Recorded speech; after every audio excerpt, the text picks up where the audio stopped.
వాస్తవంగా రాజ్యాంగంలో ఏమైనా ఉందంటే ఉమ్, దాని మీద మనం కోర్టుకి వెళ్ళి అడగచ్చు రాజ్యాంగం ప్రకారం ఉంటే. ఉమ్, కానీ శాసన వ్యవస్థల వ్యవహారాలు రాజ్యాంగం ప్రకారం రాయబడినవి అవి.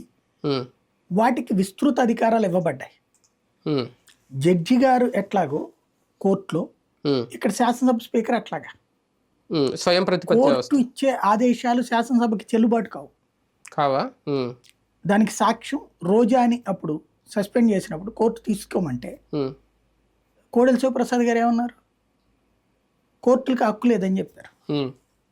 అట్లాంటిది ఉంటుంది బేసిక్గా. అప్పుడు మండలి రద్దు చేసినప్పుడు కూడా కోర్టుకు వెళ్ళినట్టున్నారు కదా వీళ్ళు టీడీపీ వాళ్ళు. అవును, ఈయన మండలి రద్దు చేసినప్పుడు అవును, అప్పుడు మండలి రద్దు చేయలేదు, అదే రద్దు చెయ్యమని కేంద్రానికి రాశారు. రాసినప్పుడు వాళ్ళు వెళ్ళింది వేరు.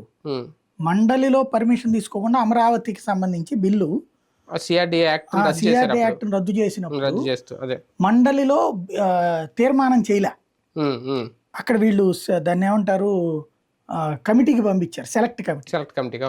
అంటే అది ఒక రకంగా సెలెక్ట్ కమిటీకి పంపించడం అంటే ఓ ఫ్రిడ్జ్ లో పెట్టినట్టు అది. అంతేనా? దాన్ని అక్కడ అమలు చేసేసినట్టుగా ఓ లెటర్ రాయించారు వీళ్ళు. ఎవరు? సెక్రటరీ ద్వారా. అంటే అది చెల్లదన్నటువంటి పాయింట్. సెలెక్ట్ కమిటీకి కాకుండా అక్కడ మండలిలో గనక